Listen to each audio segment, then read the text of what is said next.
حصہ ہے اس میں عبداللہ بن ابی کو ڈالا جائے گا۔ استغفر اللہ علیہ وسلم۔ تو اس لیے عبادت کا جو اصل مقصد ہے ہمیں اس مقصد کی طرف لوٹنا ہے۔ یہ سارا جو ہم آتے ہیں عبادات کرتے ہیں اس کے بعد یہ سارے ذرائع ہیں، اصل مقصود یہ نہیں ہے۔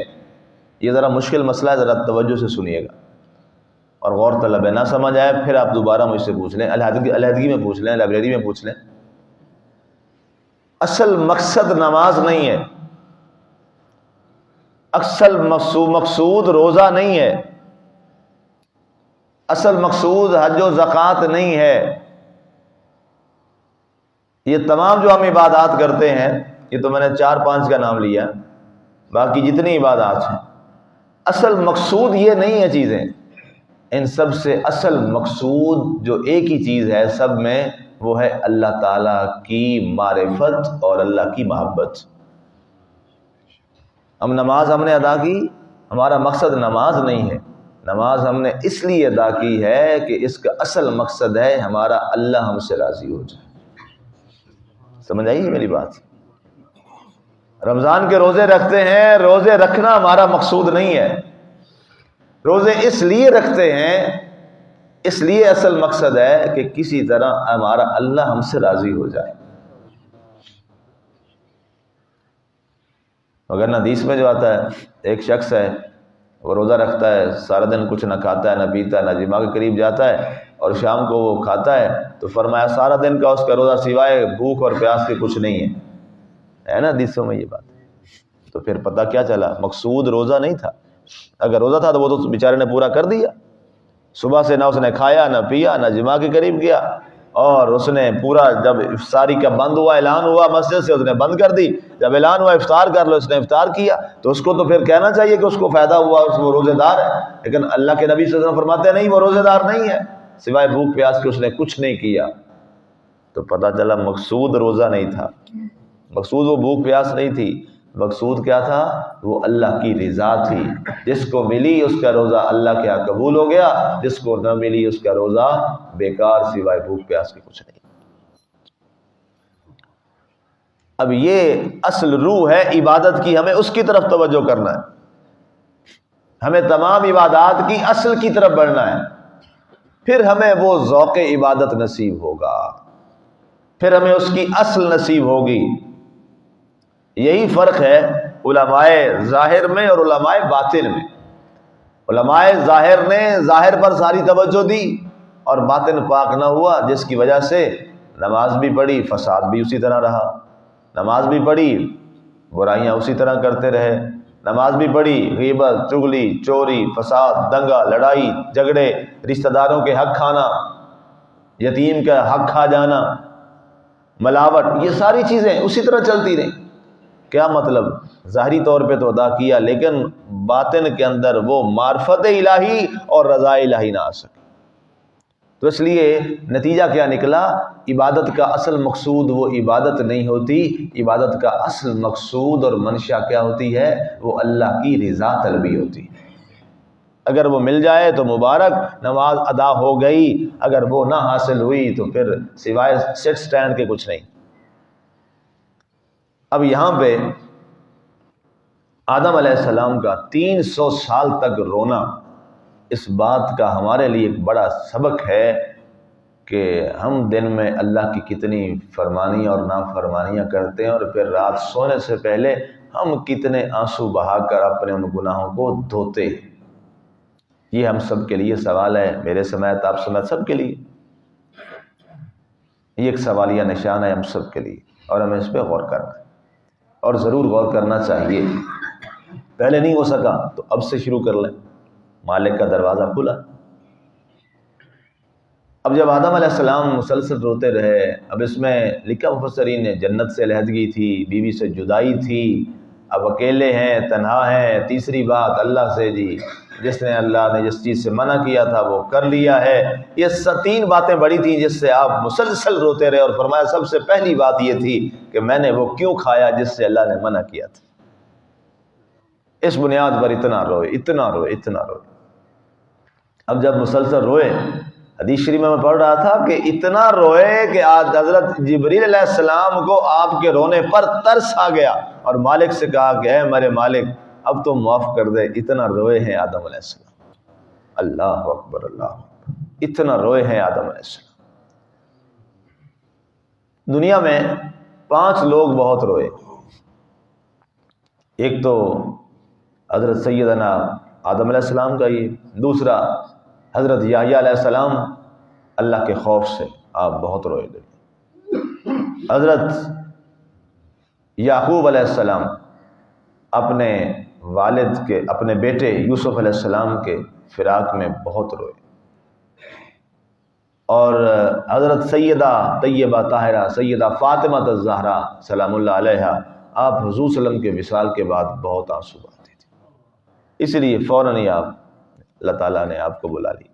آپ نے بہت آنسو بہائے.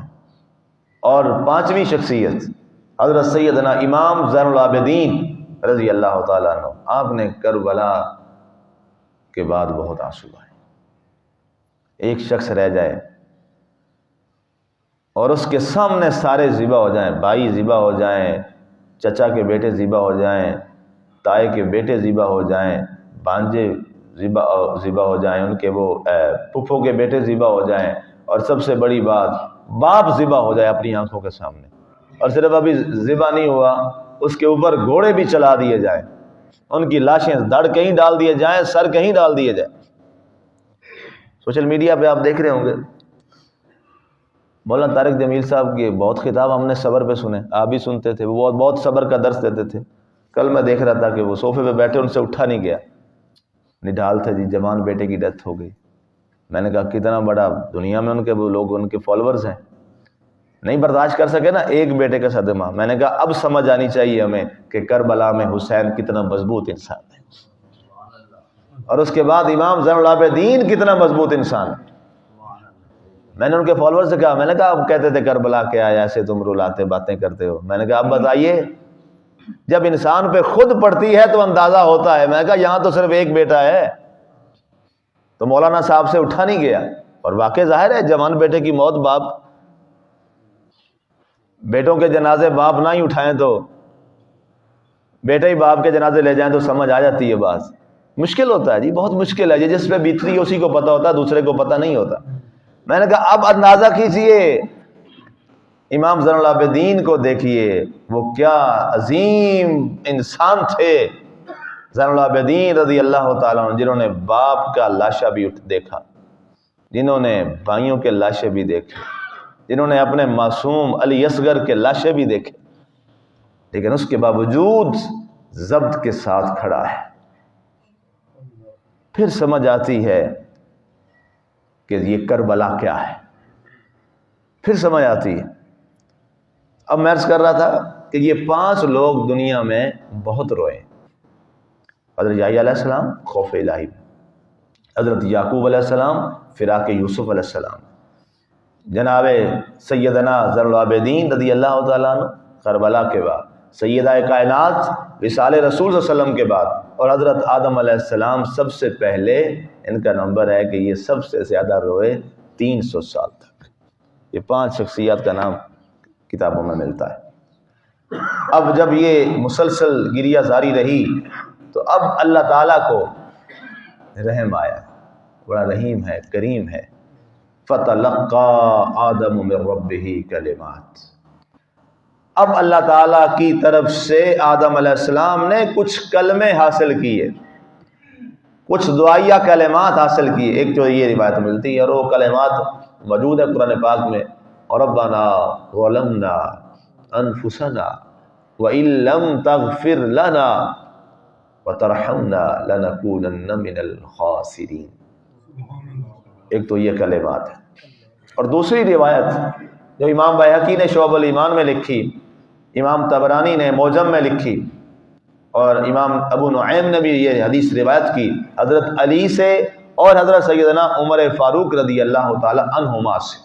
یہ دونوں خلفائے راشدین سے یہ حدیث مروی ہے کہ جب مسلسل روتے رہے تو آپ نے اچانک آپ کو یاد آیا, اللہ نے ظاہر ذہن میں ڈالا, اللہ نے یہ بات ڈالی, القاء کیا, وحی کے ذریعے یا الہام فرمایا کہ میں نے دیکھا تھا قد کتب علی قوائم العرش لا الہ الا اللہ محمد الرسول اللہ صلی اللہ علیہ وسلم۔ آپ نے فرمایا اچانک مجھے یاد آیا کہ میں نے دیکھا تھا کہ اللہ کے عرش کے پایوں پر لکھا ہوا تھا لا الہ الا اللہ محمد رسول اللہ صلی اللہ علیہ وسلم۔ تو مجھے یاد آیا کہ اللہ نے جس کا نام اپنے نام کے ساتھ رکھا ہے کیوں نہ اسی محمد کا واسطہ دوں تو اللہ مجھے معاف کر دے گا۔ تو کہتے ہیں کہ میں نے فوراً کہا اللہم انی بحق محمد صلی اللہ علیہ وسلم اغفر لی، وفی روایت انت اغفر لی، اے اللہ تجھے اسی محمد کا واسطہ ہے صلی اللہ علیہ وسلم جس کا نام تیرے نام کے ساتھ عرش پہ لکھا ہوا تھا، قوائم عرش پہ، مجھے معاف کر دے۔ جب آپ نے یہ جملہ ارشاد فرمایا، اللہ نے پوچھا اے آدم کیف عرفت محمد، تو نے محمد صلی اللہ علیہ وسلم کو کیسے پہچان لیا؟ کہا مجھے اور تو کچھ پتہ نہیں ہے اللہ، مجھے اتنا پتہ ہے تیرے نام کے ساتھ اس کا نام لکھا ہے۔ تو میں نے کہا اللہ نے جس کا نام اپنے نام کے ساتھ لکھا ہے نا اس کو بڑا ہی محبوب ہوگا کوئی، تو اسی کا واسطہ دیتا ہوں۔ تو فوراً بارگاہ سمدیت سے صدا آئی، اے آدم ہم نے تجھے معاف کر دیا۔ اب اس سے آپ اندازہ کیجئے کہ آدم علیہ السلام کی بھی جو بنی اور ان کا معاملہ حل ہوا، تو وہ بھی حل آپ کے اور میرے نبی محبوب خدا جناب محمد مصطفیٰ صلی اللہ علیہ وآلہ وسلم سے ہوا، اور ان کا امتی ہو کر اپنا مسئلہ حل نہ کروائے اللہ کی بارگاہ میں، تو یہ سوال ہے۔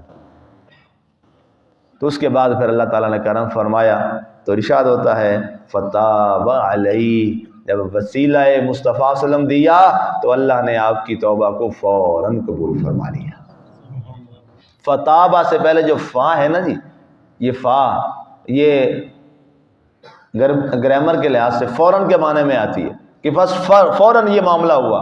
کیا مطلب لکھا اس شاخ نے کہ جب آپ نے یہ وسیلہ مصطفیٰ صلی اللہ علیہ وسلم دیا تو فتابہ فوراً اللہ نے توبہ قبول فرما لی، اللہ نے فوراً توبہ قبول فرما لی۔ انہ هو التواب الرحیم۔ اب کیا فرمایا مالک نے؟ اے آدم میں بڑی توبہ قبول کرنے والا ہوں، میں بڑا ہی مہربان تو پہلے بھی تھا لیکن مہربان ہوا ہے کسی اور مہربان کی وجہ سے، اور وہ کون ہے؟ محمد الرسول اللہ صلی اللہ علیہ وآلہ وسلم۔ اور اس طرح اللہ تعالیٰ نے پھر آپ کو اپنے بارگاہ میں وہ مقام عطا فرما کر اس پورے سلسلے کو پھر آگے ارشاد فرمایا۔ اس کے بعد آگے دوسرا مسئلہ، اس پہ انشاءاللہ پھر کل بات کرتے ہیں۔ اللہ تعالیٰ ہمیں عمل کی توفیق عطا فرمائے اور جناب سیدنا آدم علیہ السلام کے اس عمل کو ہمیں اپنی زندگیوں میں داخل کرنے کی توفیق عطا فرمائے۔ آمین۔ وما علینا الا البلاغ المبین۔